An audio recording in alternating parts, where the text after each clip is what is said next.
To my parents, my brother is the successful one, while years of my hard work were just desperate attempts. When he almost destroyed the family business, it was me that they called for help. I'm 28 years old, and I'm the other son. Not the golden one, not the one who made the varsity team, not the one who got the loud applause at his graduation, and definitely not the one who had mom's framed baby photo on the fireplace mantle. That honor has always belonged to my older brother Aaron, the successful one. The one who could do no wrong even when he very much did. Growing up, I always had this sense that I was living in Aaron's shadow, like I was just some background character in his perfectly lit spotlight. If Aaron scored a B+, my parents would cheer like he'd won an Olympic gold medal. If I got an A, well, that's what we expect from you, Shane. There was always this underlying tone, this quiet shrug that seemed to say, "You're not Aaron, but I guess you'll do." I can't tell you how many times I heard some version of, "Well, Aaron just has that spark," as if I was some dull utility light flickering in the basement. It wasn't that I hated him, not at first. Aaron was charming. Confident, loud in a way that made people lean in, not recoil. Teachers loved him. Coaches worshipped him. Even my childhood friends would kind of gravitate toward him when he was around. And to be fair, he wasn't cruel to me when we were kids. He just didn't notice me.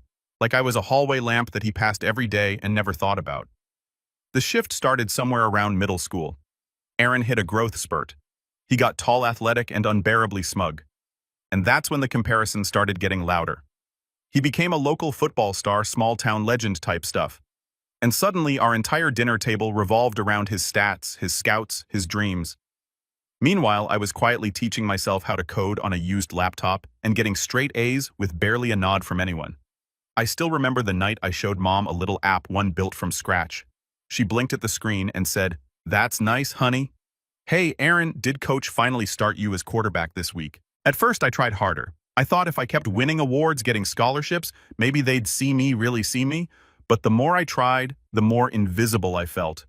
I didn't even get a proper send-off when I moved out for college. No packed lunches, no tearful goodbye at the station, just a casual text us when you get there.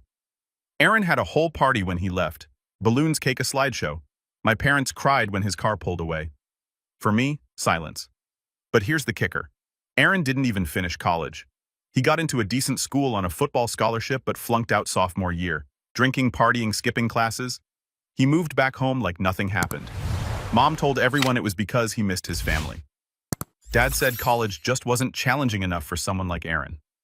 Meanwhile, I was grinding through a dual degree, working part-time, paying rent in a shoebox apartment 4 states away, and sending home Christmas cards that never got a reply. By the time I graduated and got my first real job in tech, Aaron had already landed a cozy desk gig at a buddy's car dealership. Thanks to one of Dad's golf friends. No experience, no background check, just a wink and a "we trust you, son." They celebrated like he'd won the lottery. I got a junior developer job at a mid-sized firm that would eventually lead me into 6 figures. I mentioned it over dinner during a rare visit home, and Mom just said, "That's nice, honey. So you're still doing the computer thing." Still doing the computer thing. That phrase haunted me for months. It reduced every late-night code sprint, every promotion, every certification to a casual shrug. Still doing the computer thing. I started pulling back after that. I called less. I stopped coming home for random holidays. My visits were reduced to once-a-year Christmas.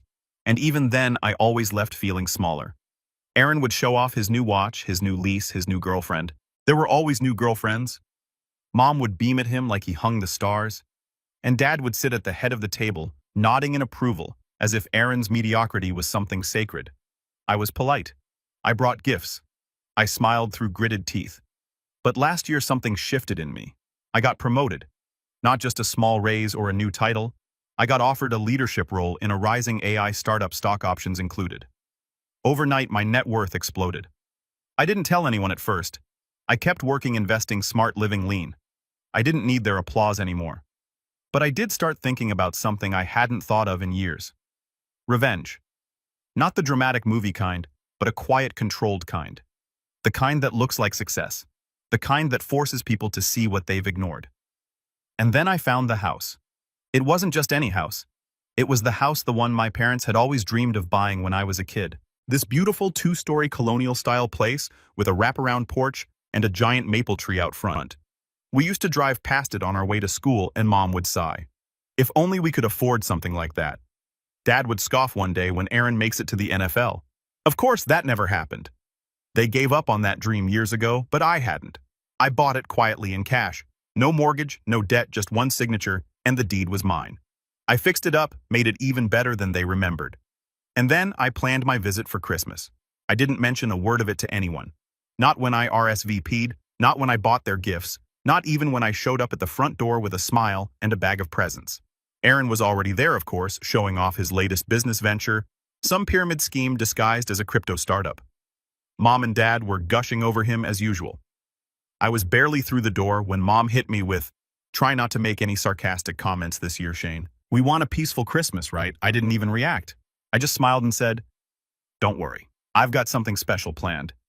And I did, but I wasn't going to rush it.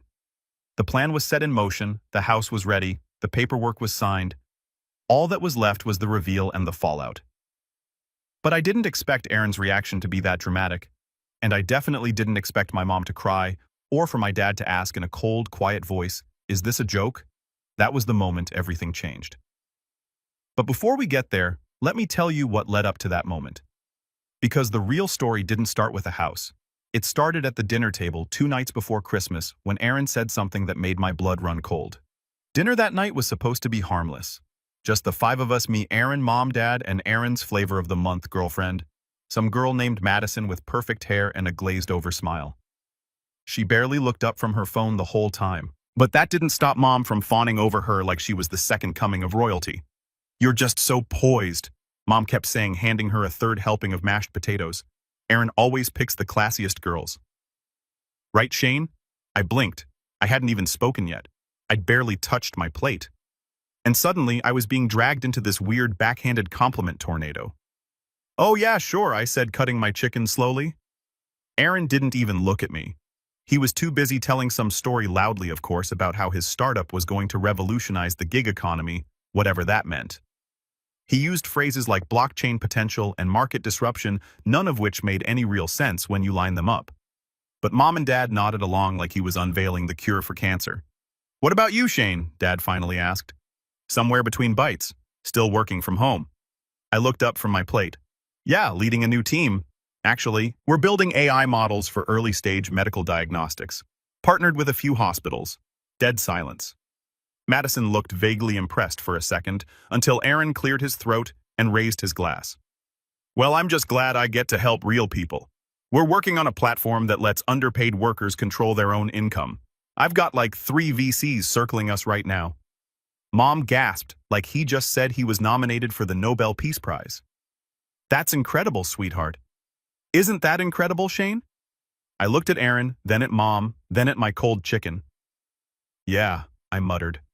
Incredible. That word echoed in my head for the rest of the night. Incredible. Like it meant anything anymore. I helped develop a tool that could literally detect early signs of cancer in high-risk patients. And I was being compared to some fake crypto gig app and losing. After dinner, Aaron cornered me in the living room. "Hey, man," he said, half smiling. "Don't take it personally, all right? They're just old school. Tech stuff goes over their heads." I stared at him. "You think I'm upset because they don't understand AI?" He shrugged, kind of. "I mean, look, what we do is different. I'm building a brand, you're writing code. It's like apples and oranges." I wanted to say something sharp, something that would pierce through that smug bubble he lived in, but I didn't. I just nodded and walked away because I already had something better than a comeback. I had the house, and the timing, perfect. The next day, I slipped out early, said I was going for a walk, but really, I drove to my house. The house. I wanted one last quiet moment with it before everything changed. The place looked beautiful in the winter light, snow dusting the porch wreaths hanging from the windows. I'd had it professionally staged just to really twist the knife when the time came. Hardwood floors gleaming, a full spread of catered food waiting inside, fireplace glowing, the living room already decked out with stockings labeled Mom, Dad, and, yep, Aaron. It wasn't about revenge anymore. Not just that it was about proving once and for all that I wasn't invisible, that I had made it. And I didn't need their cheers or their cake or their slideshow to get there. But fate has a funny way of testing your patience. When I got back, things had shifted. Dad was in the garage working on something with Aaron, some project I wasn't invited to. Madison was gone, thankfully, and Mom was in the kitchen pulling trays of cookies from the oven. I offered to help and she waved me off. "Why don't you go relax with your brother?" she said, not even looking up. "You always get so tense around the holidays." That was the moment I felt it. The tipping point. Tense, I asked carefully. She shrugged. You just have this energy, Shane, like you're always waiting for someone to applaud. Just enjoy being home. Home? I bit the inside of my cheek so hard it left a mark. I'll be out back, I muttered and left before I said something I couldn't take back. That night, the tension wrapped itself around everything. Aaron was louder than usual. Dad made 3 separate toasts at dinner, all of them about taking risks and entrepreneurship, each one clearly aimed at Aaron. Mom laughed too hard at all his jokes. I spent most of the evening nursing a glass of wine and counting down the hours. And then came the final straw. After dinner, we all gathered in the living room for the traditional gift preview. We usually open 1 present each on Christmas Eve. Aaron handed Mom a gift bag. Inside was a designer purse, probably fake but glitzy enough to make her eyes water. "Oh, Aaron," she gasped. "You shouldn't have." He smirked. "Well, I did." Dad gave him a high five. Not a handshake, a high five. Then they turned to me. I handed over a small box. Inside was a keychain with a tiny house charm on it, engraved with their initials. Just a hint. A breadcrumb. Mom looked confused. "Is this for my keys?" "Something like that," I said, smiling. Aaron snorted. "Cute. Did you get that from a vending machine?" Dad frowned. "You know, Shane, you don't have to be ironic all the time. A real gift would be nice." That did it. I stood up quietly and said, "All right, you want a real gift?" Everyone turned toward me. "Follow me." They looked confused but curious. I grabbed my coat and they followed. Aaron kept making snide comments about how this better not be a prank. Madison had apparently returned. She threw on her jacket too, tagging along like she was on a reality show. 15 minutes later, we pulled up to the house, their dream house.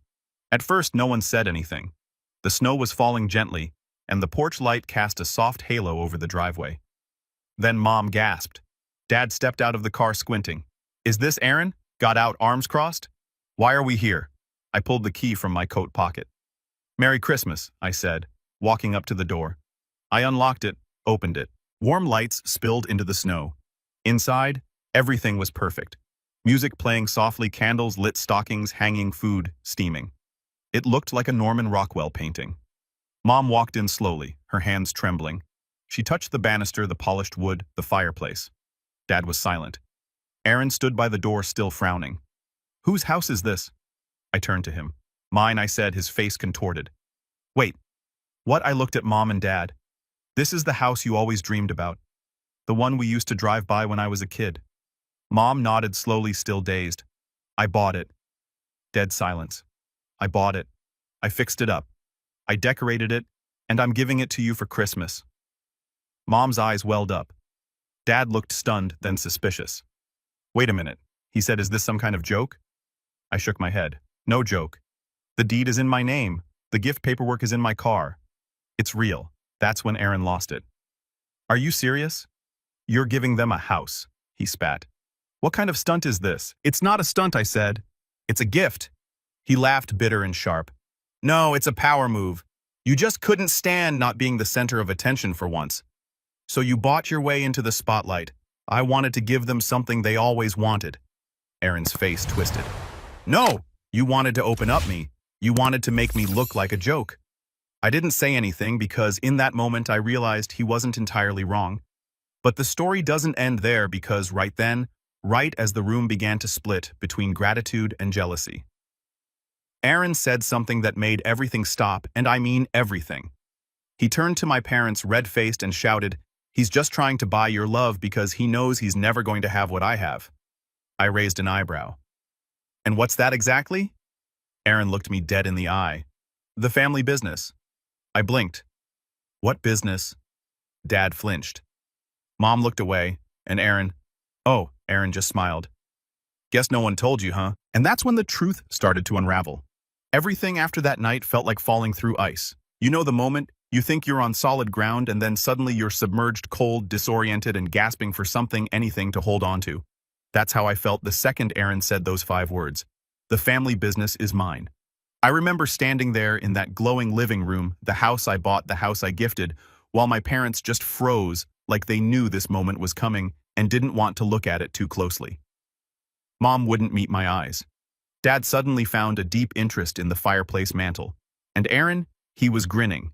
The same smug, victorious smirk he wore when he beat me at anything which, according to my parents, was everything. I asked it plainly, calmly, almost too calmly. "What business?" Aaron chuckled. "Oh, come on. Don't act like you didn't know. You really think Dad's been working at that rundown dealership for fun all these years?" Dad finally spoke, but his voice was low. "We didn't tell you because, well, you had your own thing going." My stomach dropped. "You mean the dealership is yours?" "Technically." Aaron jumped in. "It's been in our name for a while. Dad and I co-own it now. I've been learning the ropes for years." My mind went blank. Years learning the ropes. I had never been invited to a single conversation, not even hinted at. And now I'm being told that while I was out building something on my own, pulling all-nighters fighting for promotions, building a career, they were secretly passing down the family legacy like it was some treasured heirloom. I asked again this time, barely above a whisper. "You never thought to include me?" Mom finally looked up. "Shane, honey, you were always so independent.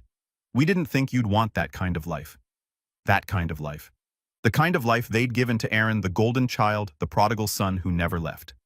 I nodded once, then again, and then I walked out the door. No dramatic goodbye, no yelling, just silence. Because in that moment, something inside me broke. A quiet crack that had been forming since childhood finally split wide open. I didn't cry. I didn't even feel angry. Not yet, just numb. I drove back to my apartment in the city that night, Christmas morning alone. The snow was still falling when I got home, but the warmth I'd once associated with that day was gone, like someone had flipped a switch inside me and drained all the color from the holiday. I didn't hear from them for 2 days. Then Mom texted, "Can we talk?" I didn't reply. Dad emailed me, "Don't let this ruin things. You've built your own path. Be proud of that." And then Aaron, of course, posted on Facebook a photo of him and my parents standing in the house I gave them, my house. With the caption, "Nothing like a family Christmas in our new home." No mention of me, no tag, no thank you. That's when the grief hit. Not for the house, not even for the business, but for the lie I'd been sold my whole life. That if I worked hard enough, stayed quiet, and played nice, I'd earn their respect, their love, their attention. But respect isn't given to the quiet kid, it's given to the one who demands it. And for 28 years, I had never demanded anything. I took a few weeks off work, said I needed time to handle some personal stuff. My boss understood. He'd seen the signs, the late nights, the lack of sleep, the slow crumbling of someone who'd been keeping it all together with duct tape and hope. The first few days were a blur. I turned off my phone, ate junk-watched TV until my eyes burned. I replayed every Christmas, every birthday, every car ride where Aaron was praised and I was forgotten. I let myself spiral. I let myself feel it. All of it. And then on the fourth night around 2 a.m., I opened my laptop and I started to rebuild. Not out of vengeance, not yet, but because I had to. I looked at the numbers, my savings, my stocks, the early equity from the startup, the projects I'd led. I wasn't just doing the computer thing, I had built a career, a portfolio, a future. And for the first time, I started seeing myself not as the other son, but as a man who had carved out a life without shortcuts, without safety nets. I went back to work the following Monday with a new focus. I stopped waiting for recognition. I stopped shrinking myself in meetings. I pitched bigger ideas, took bolder steps, and people noticed. A month later, I got invited to speak at a tech conference. The topic: underdog innovation building success without the spotlight. Ironic, right? The keynote went viral. I didn't even know until a coworker sent me a link. "Dude," he wrote, "you're everywhere right now." And he was right. Overnight, I started getting DMs from people I hadn't talked to in years. College friends, former bosses, even a recruiter from Google. But the one message I didn't expect: Aaron. He texted me 2 words, "Nice speech." No context, no emotion, just a dry nod from the throne he assumed would always be his. I didn't reply. I didn't need to, because something had shifted. For the first time in my life, I didn't need their approval. I had found something far more valuable: self-worth. But the story doesn't end there, because while I was rising, Aaron was falling, and I didn't have to lift a single finger. It started with whispers. A mutual friend from high school reached out, said he'd seen Aaron pitching some investment opportunity at the local bar, half drunk, pushing a brochure that looked like it had been designed by a teenager in Microsoft Paint. Then came the rumors about the dealership, clients complaining about shady deals, staff quitting suddenly bad, Yelp reviews stacking up like snow on a windshield. I watched from a distance, didn't gloat, didn't intervene, because I knew deep down that this was always coming. He had been given the keys to the kingdom, but he didn't know how to drive. And my parents, they started calling again. First it was casual, just checking in, then it got more frequent. How's work? Are you dating anyone? And then one evening, Mom asked me if I could come visit for dinner. I said no. And that was new. She didn't know what to say. I didn't explain because I wasn't done yet. I had one more move to make. Not out of spite, but to finally rewrite the story to reclaim the version of me they never bothered to see. And that move, well, that's where things get interesting. I didn't know it right away, but everything had been moving toward this moment. Every slight, every shrug, every time I was told, "You're just the quiet one." It had all been quietly fueling me. But the thing about power, real power, it's not loud. It's not thrown in people's faces. It's quiet, strategic, controlled, and I finally had it. The house had been the beginning. Buying it had shaken the family dynamic just enough to expose every crack. Aaron's ego, my parents' favoritism, the secrets they thought they'd buried under decades of carefully controlled narratives, all of it had started to unravel. But I wasn't going to settle for one surprise gift and a few uncomfortable truths. I wanted closure, not just for me, but for the version of myself that spent 28 years trying to win a game where the rules were never in his favor. So I started to plan. I didn't rush. I didn't lash out. I waited. I observed. I let Aaron think he'd won the last round. Let him keep smiling smugly in the Facebook photo where he stood in my house like he'd built it himself. The more I thought about it, the more poetic it became. I hadn't just given them a house, I'd given them a stage. And now it was time to direct the final act. First, I needed to understand what I was really up against. The family business, as Aaron so proudly declared, it wasn't just some dusty car lot anymore. Turns out Dad had been investing heavily in the surrounding properties for years. A handful of parcels along the highway, a few auto service franchises under shell LLCs, enough that the dealership wasn't just a dealership. It was part of a small but growing web of assets. And I'd never known. I spent weeks digging quietly, discreetly. I hired a friend of a friend, a forensic accountant I met at the AI conference, to look into public filings, property records, and anything else with a digital trail. I told him it was for a personal inheritance question, and he didn't pry. The guy was good, really good. In 2 weeks, he sent me a PDF that almost made me laugh. The business was bigger than I thought, but it was also messier. Aaron had been made co-owner. Yes, but only recently, and only on the condition that he learned the business. There was a clause buried in the operating agreement. If Aaron failed to bring in a profit for 2 consecutive quarters, his stake would revert back to Dad. There it was, the weak point. And guess what? The business wasn't doing well. Those bad Yelp reviews, the employee walkouts, they weren't just rumors. They were the canary in the coal mine, and Aaron was too busy pretending to be Elon Musk on Facebook to see the financial cliff he was barreling toward. I took a breath. The opportunity was there, but I needed one more thing before I made my move. I needed leverage. Enter Lexi. Lexi and I had dated in college. Smart, sharp, and endlessly patient, especially with someone like me who used to flinch at his own reflection. We'd lost touch after graduation, but when I saw her name pop up as a featured speaker in a business tech webinar, I decided to reach out. We grabbed lunch a week later, just catching up, nothing heavy. At least that was the plan. By the end of the meal, I had everything I needed. Lexi worked for a private equity group that specialized in distressed family-owned businesses, car dealerships included. She wasn't the shark I remembered her to be. She was bigger now, colder, sharper. She had that same ruthless efficiency I saw in the mirror during late nights coding algorithms that predicted hospital resource flows. I told her about my family vaguely, of course. I called them friends at first, but she saw right through me. "You don't want to sell their business," she said, stirring her coffee slowly. "You want to own it." I didn't deny it. She smiled. "Let me guess. Big brother messed up. Daddy's little empire is about to go under, and now you want to step in." "It's not about revenge," I said quietly. "It's about finally getting a seat at the table. Or maybe just flipping the table over entirely." She leaned back, eyes glinting. "Well then, let's set the table ourselves." Over the next 3 weeks, Lexi and I laid the groundwork. I offered to invest anonymously through one of their shell LLCs. It would look like an outside party was interested in helping them recover, offering an angel round to restructure the books, bring in consultants, and help expand into hybrid vehicles and electric sales, which the dealership had ignored entirely. It was a brilliant angle. Aaron, of course, bid immediately. He pitched it to my dad like it was his idea. I heard about it through a cousin who heard about it from Aaron at a family barbecue I hadn't been invited to. Classic. But I wasn't upset. I smiled because he had no idea the investor was me. No idea that the consultant I recommended, the one who'd be reviewing all operations, HR decisions, and finances, was someone Lexi handpicked to audit everything Aaron had touched. I didn't even have to lift a finger. He was walking into the trap himself. But I didn't stop there. I wanted one more layer of insurance.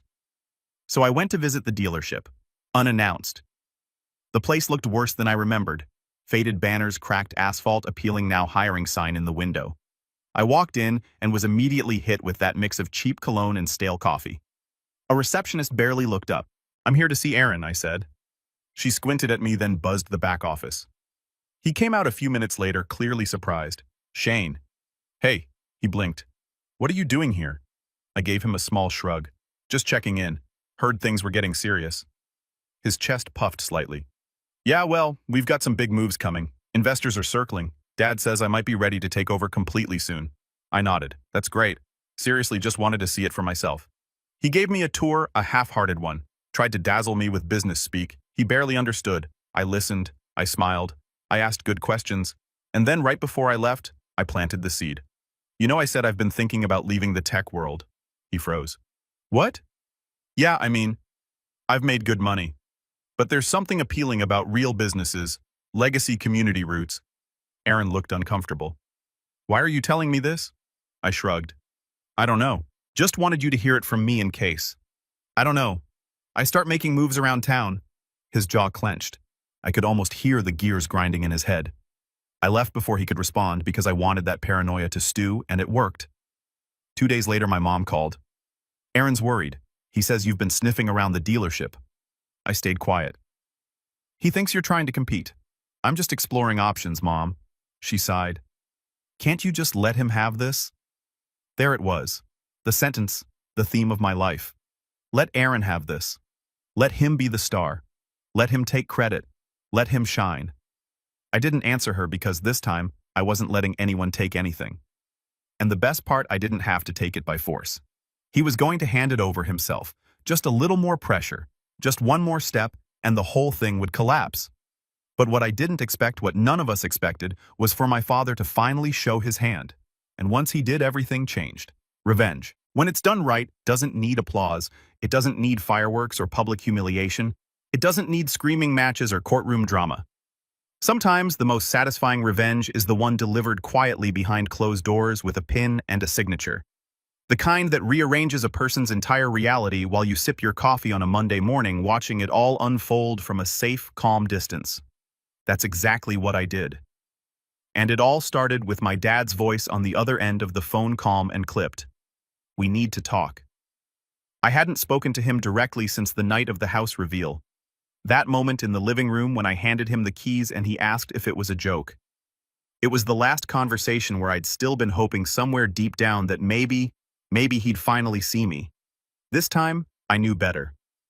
We met at a quiet steakhouse 2 towns over, one of those spots where the waiters wore vests and called you sir. He was already seated at a corner table when I arrived, sipping scotch like a man who thought control came with age. He got straight to the point. "Aaron's made a mess." I didn't pretend to be surprised. He's always had vision. My dad went on, but no discipline. And now with the investors sniffing around the books under review and half the staff threatening to walk, he trailed off. I waited. Finally, he leaned forward. "Is it true you're behind the investment group?" I met his eyes. Yes. He didn't react, just nodded slowly like a man who'd suspected it, but hadn't been ready to face it. "And why didn't you come to me directly?" I laughed softly. "Would you have listened?" He didn't answer. Because he knew the truth. I continued. "I built myself from the ground up. You never offered me anything, no advice, no help. You handed Aaron a business and watched him drive it into a ditch. You told me to be proud of my own path. But the moment I built something better than he ever could, you called it a stunt." Silence stretched between us. "I'm not trying to destroy you. I said I'm offering a way out. You want the business to survive? Let me take over." He looked genuinely torn. "He's your brother, and I'm your son." His jaw tightened. I let the words hang in the air. Eventually he exhaled. "I'll think about it." That was all I needed because while he was thinking, I was acting. Lexi and her team had completed their audit. The numbers weren't just bad, they were catastrophic. Inflated sales reports, unpaid invoices, tax filings 2 quarters late, and cherry on top. Aaron had siphoned off nearly $40,000 for marketing expenses that included dinners, watches, and a failed influencer campaign with some minor reality TV star. We confronted him in the dealership conference room. It was just me, Aaron, Lexi, and a lawyer from the investment group who of course was also mine.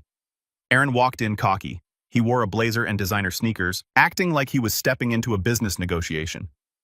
He didn't know Lexi, didn't recognize the lawyer. He thought I was just there to mediate. I let him talk for 10 minutes. Let him pitch growth strategies and vague ideas about NFTs and virtual showrooms. He kept referring to my investors, trying to dazzle them with charisma. Then I slid the audit folder across the table. He glanced at it, then frowned. "What's this, your performance review?" I said evenly. Our offer was conditional on a thorough audit of the dealership. His smile faltered. Lexi spoke up. "Your mismanagement has put the business in breach of state compliance laws and federal tax regulations. The current liabilities exceed operational cash flow. Under the co-ownership clause, your father has the right to revoke your stake immediately." Aaron went pale. "Wait, what? This is my company." "No. I said it never was. You just thought it was." He started to stammer. "This is bulls. You set me up." I leaned forward. I leaned, calm and composed. "No, Aaron, you set yourself up. I just let the consequences find you." Lexi passed him the legal paperwork, the new ownership transfer. Aaron's signature was the last thing needed to formalize the transition, but he refused. He shoved the folder back. "I'm not signing this. You think you can just waltz in here and steal everything? After all I've done for this family, I didn't blink. You mean like throwing me under the bus every Christmas, or taking credit for my house, or hiding the business from me for years while pretending I didn't matter?" He stood up furious. "This isn't over." I stood too. "Oh, it is." And then I walked out. He followed me into the parking lot, still yelling, swearing, flailing. I didn't turn around. I didn't have to because I'd already won. The next morning, Dad called again. He signed. That was all he said. I didn't ask how the conversation went. I didn't ask what broke him. Maybe it was the weight of the debt. Maybe it was the realization that he couldn't talk his way out this time. Maybe it was the look on my face. Controlled, resolved, unshakable, but it was done. I took over the dealership that week. Lex's firm handled the restructuring. We rehired the staff Aaron had driven out, implemented a real accounting system, and brought in EV inventory from a regional supplier I'd partnered with through the AI firm. Within 3 months, profits turned positive. 6 months in, we were negotiating an expansion. My parents' the house got quiet. At first it was strained. Awkward phone calls, stilted conversations. Mom called more often usually to ask how the business was doing. I kept it polite, civil, but I didn't go out of my way to rebuild something they never truly valued. Then one day she asked me if I'd come home for Thanksgiving. "I don't know," I said honestly. "Is Aaron going to be there?" Long silence. Then no. I went not because I wanted closure, but because I didn't need it anymore. I walked into my house that November and saw the photos on the wall, new ones. Me at the conference, me shaking hands with a city councilman, me standing in front of the dealership ribbon cutting. Aaron's pictures gone. They didn't say anything about it. They didn't have to. At dinner, Dad raised his glass to Shane for showing us what leadership really looks like. I nodded.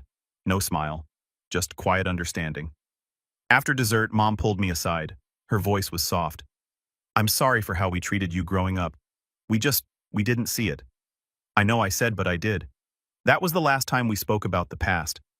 We didn't need to because I wasn't that quiet kid anymore. I was the man who bought their dream house, saved their business, and rose without their help. Aaron, he moved to another state, tried to start a YouTube channel about entrepreneurship. Last I checked, it had 72 subscribers and a video titled, "How to Bounce Back from Betrayal." I didn't click it. I didn't need to because revenge isn't about destroying someone. It's about rebuilding yourself so completely, so undeniably, that the people who doubted you can't help but watch from the sidelines. And as I stood in my dealership one quiet morning, papers signed, lights on, employees laughing in the background, I finally understood something. I hadn't just taken back what was mine. I'd built something better from scratch, without shortcuts, without applause.